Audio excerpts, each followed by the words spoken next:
Hello રોકાણકાર અને traders મિત્રો, આજના વિડીયોમાં દરેકનું સ્વાગત છે. આજે 5મી તારીખે બજાર પૂરી થાય પછી આ વિડીયો બનાવી રહ્યો છું. સતત 15-16 દિવસની નેગેટિવ સેશન પછી આજે બજાર પોઝિટિવ ટ્રેન્ડમાં થોડું ઘણું જોવા મળ્યું છે. આપણે બજારની કે બીજી કોઈ પણ ચર્ચા કરીએ કે વાત કરીએ એ પહેલાં આપણે વિડીયો શરૂ થાય ત્યારે જે ડિસ્ક્લેમર આવે છે એ જરા જોઈ લેવું કે આપણે જે કોઈ સ્ટોકની ચર્ચા કરીએ છીએ અથવા તો બજારની વાત કરીએ છીએ એ કોઈ લેવેચ માટે નથી કે લેવા વેચવાનો ડિસિઝન મેકિંગ નથી, પણ તમને એના વિશેનો કોઈ મત કે કોઈ ગાઈડન્સ મળી રહે એવી માહિતીના હેતુથી એજ્યુકેશનલ પર્પઝથી આપણે સ્ટડી કરતા હોઈએ છીએ. તો બજાર આજે ઘણા સેશન પછી પોઝિટિવ ટ્રેન્ડમાં બંધ થયું છે. ઘણી બધી ઘટનાક્રમ બની ગઈ છે. વચ્ચે વિડીયોમાં પણ થોડો ગેપ પડી ગયો છે. એનું કારણ મિત્રો 10મું ધોરણ અને 12મા બોર્ડની પરીક્ષા છે. જો કે પ્રોફેશનલી આપણે કામ કરતા હોઈએ તો એક્સક્યુઝ કે બહાના ન આવવા જોઈએ, ખરેખર એ રીતે જ કરવું જોઈએ, પણ છતાં બી થોડી સમયની મુશ્કેલીઓ રહેતી હોય છે એટલે વિડીયોમાં ગેપ પડે છે. અને જોગાનું જોગ બજારની અંદર પણ કોઈ નવી સ્ક્રિપ્ટ વિશે કે કોઈ નવી કંપની વિશેની ચર્ચા કરવી આ સમયમાં ઠીક નહોતી લાગતી, કારણ કે અત્યારનો સમય એવો છે કે જે આપણી જૂની પોઝિશન છે એને આપણે જો સાચવી શકીએ, એમાં થોડુંક કંઈક ચેન્જીસ કરી અથવા તો એને જીરવી અને આપણે કંઈક સારું કરી શકીએ તો આપણે એક સાચા રોકાણકાર અથવા ટ્રેડર્સ તરીકે બજારમાં આપણી હાજરી છે અને એ આપણો સમય આપીએ છીએ એ યોગ્ય છે એવું કહી શકાય છે. આ વસ્તુ ખાસ ધ્યાનમાં રાખજો. હવે બજારની વાત કરીએ તો પોઝિટિવ ટ્રેન્ડમાં છે, પણ છતાં મુશ્કેલી હજી પૂરી થઈ ગઈ એવું લાગે છે તો એનો જવાબ તો ના આવે છે, કારણ કે ચડ ઉતરવાળી જ બજાર રહેશે અને હજી પણ પોઝિટિવ ટ્રેન્ડ ખૂબ ઝડપથી એટલો રિઝ્યુમ થઈ જાય એવું કોઈ ખાસ સંજોગો બનતા નથી. અમેરિકન પ્રમુખ જે છે એમણે ટેરિફ વોર જે કહેવાય શરૂ કરી દીધું છે. કેનેડા છે કે એમણે જ્યાં જ્યાં એનાઉન્સ કર્યું હતું એ બધી જગ્યાએ ચાઇના ઉપર 10%, 25% બે કન્ટ્રી ઉપર એમણે ઇમ્પોઝ કરી દીધું છે અને એમ જ રહેશે એવું કહે છે. અને બાકી ઇન્ડિયા માટે એવું કીધું છે કે એમાં રેસિપ્રોકલ ટેરિફ લાગશે. રેસિપ્રોકલ ટેરિફ એટલે ધારો કે આપણે અમેરિકાથી આવતા કોઈ સામાન ઉપર 100% ડ્યુટી રાખીએ તો અમેરિકા પણ આપણે જે એ સામાનને મોકલીએ છીએ એ જ સામાન ઉપર એ પણ ત્યાં 100% ડ્યુટી રાખશે. પણ એમાં ટ્રેડના જે અભ્યાસુ હોય ને એમણે ખરેખર આ એનાલિસિસ કરવું જોઈએ કે આપણે કેટલી વસ્તુઓ ત્યાં જાય છે અને ત્યાંથી કેટલી વસ્તુઓ આપણે મંગાવીએ છીએ અને પછી આપણને ખરેખર અસર થતી હોય એવી કેટલી વસ્તુઓ છે. આવું બધું થોડું જોઈએ.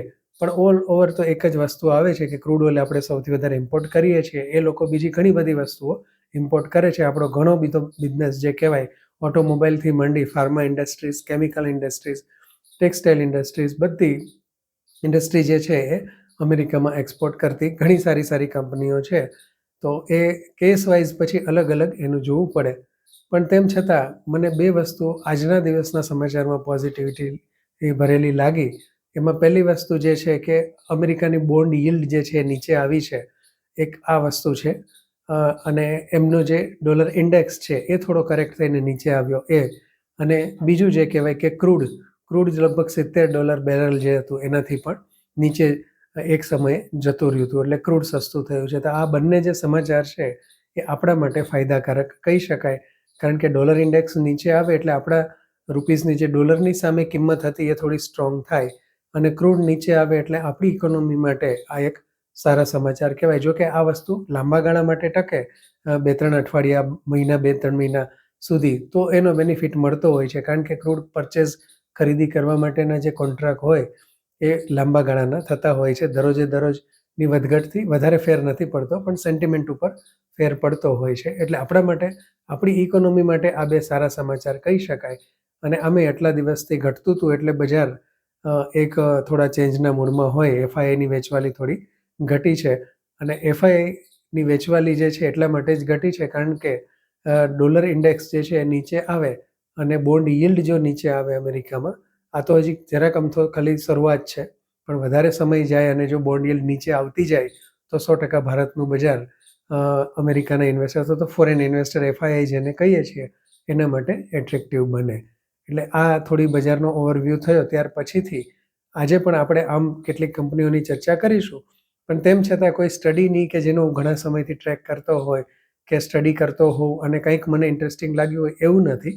પણ આપણા જે કોઈ સબસ્ક્રાઈબર છે એમની કોમેન્ટ છે કે એમનું માર્ગદર્શન વિશેની કંઈ પણ વાત છે તો એની આપણે વાત કરીએ. એમાં સૌથી પહેલું છેલ્લેના વિડીયોમાં એક સબસ્ક્રાઈબર મિત્ર જે છે એમની કોમેન્ટ હતી આઇડેન્ટિકલ બ્રેન્સ વિશેની. તો આ એક SME IPO હતો મિત્રો, ડિસેમ્બરમાં IPO આવ્યો હતો અને લગભગ અંદાજિત કંઈક 53 કે 54 રૂપિયામાં ઇસ્યુ પ્રાઇસ હતી. અત્યારે 48-49ની આજુબાજુ ચાલે છે અને લિસ્ટિંગ સમયે ખૂબ સારા ભાવે લગભગ 98-99 કે 100ની આજુબાજુનો હાઈ છે.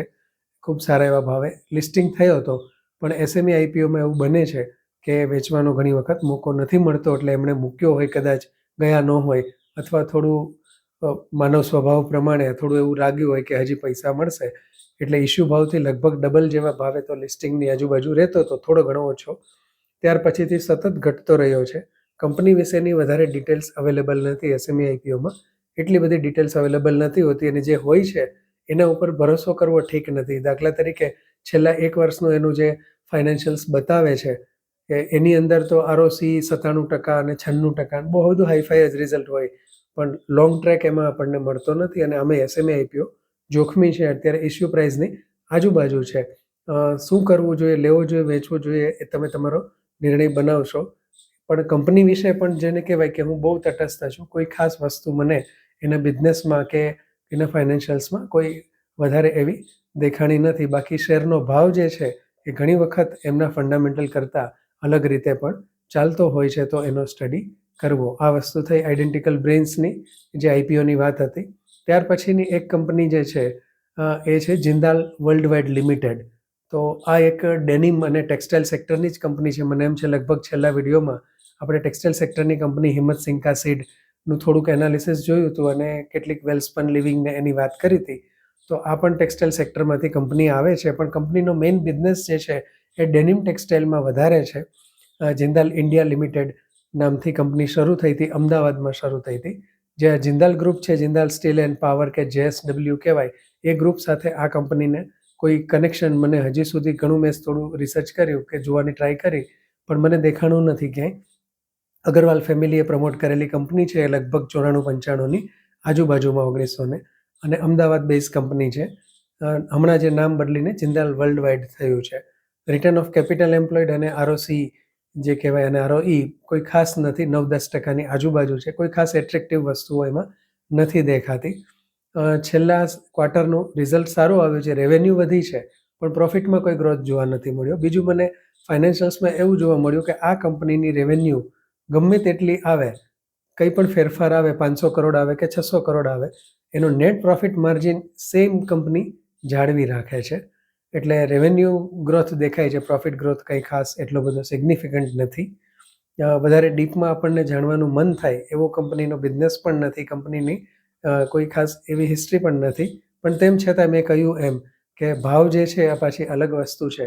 કોઈ ઇન્વેસ્ટર પાસે હોય, ઘણા સમયથી કંઈ ટ્રેક કરતા હોય, એમાં કંઈ કોઈ સિગ્નિફિકન્ટ એવી વસ્તુ દેખાણી હોય તો એ બની શકે છે. એમાં તમે તમારો પોતાની રીતે વિચારી શકો છો, પણ કોઈ ખાસ એટ્રેક્ટિવ કે એમની એ વસ્તુ ખાસ જોવા નથી મળી. પ્રમોટરનો હિસ્સો ઠીક ઠીક કહી શકાય એવો છે, એટલે બહુ એટલું બધું કોઈ નેગેટિવ વસ્તુ પણ ધ્યાનમાં નથી આવી. અને કંપનીનો સ્ટડી કરવાનું મન થાય કે એને વોચ લિસ્ટમાં રાખી થોડું રોકાણથી શરૂઆત કરી શકાય કે એવું પણ કોઈ વસ્તુ ધ્યાનમાં નથી આવી. તો આ એક કંપનીની વાત થઈ. બીજી કંપની જે છે એનું નામ છે બાન્કો પ્રોડક્ટ.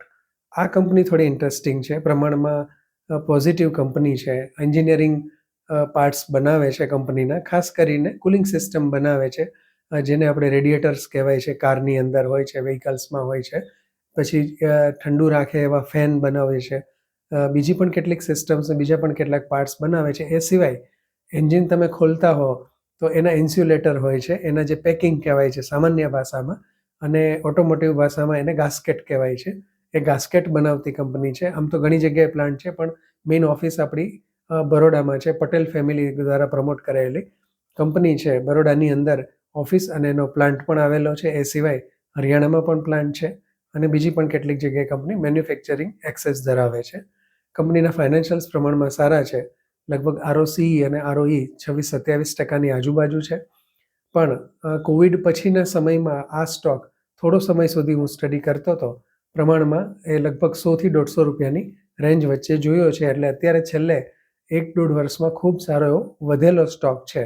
એટલે બની શકે કે જ્યારે બજાર કરેક્ટ થાય ત્યારે આમાં કરેક્શન વધારે જોવા મળે, પણ તેમ છતાં ફંડામેન્ટલી સાઉન્ડ સ્ટોક જોવા મળ્યો છે. છેલ્લા ક્વાર્ટરનું રિઝલ્ટ થોડું ખરાબ આવ્યું છે, રેવન્યુ થોડી ઘટી છે અને એ પ્રમાણે પ્રોફિટ પણ ઘટ્યો છે. લગભગ 15-17% આજુબાજુ યરલી ઓપરેટિંગ પ્રોફિટ માર્જિનથી કંપની કામ કરે છે.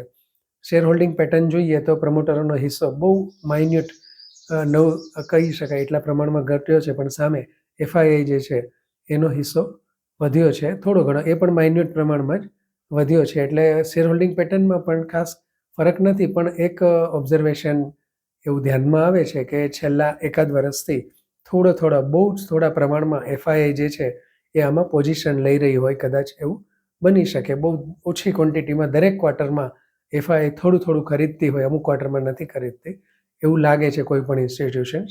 અને 1%થી ઓછું હોય એટલે સ્વાભાવિક છે કે આપણને એનું નામ ગોતવામાં થોડી મુશ્કેલી પડે અથવા તો ક્યારેક ન પણ મળી શકે, કારણ કે કંપનીના કોનકોલમાંથી કદાચ ક્યાંક આપણે સ્ક્રીનિંગ કરીએ તો ખબર પડે, ક્યારેક ધ્યાનમાં આવે, ક્યારેક ન પણ આવે, એનો ઉલ્લેખ ન કર્યો હોય તો. એટલા માટે પણ all over business wise company સારી કહી શકાય. ફાઇનાન્શિયલ્સ પણ પ્રમાણમાં સારા છે. આ સ્ટોક થોડો ઇન્ટરેસ્ટિંગ છે, પણ તેમ છતાંય જેમ મેં હમણાં આગળ કહ્યું મિત્રો એ પ્રમાણે કે અત્યારના સમય જે છે એ બહુ વધારે પડતી કોઈ નવું એડિશન, હા તમે ઘણા સમયથી વોચ કરતા હોય અને કોઈ નવો સ્ટોક એડ કરો કે એ વસ્તુ બની શકે તો વસ્તુ જુદી છે.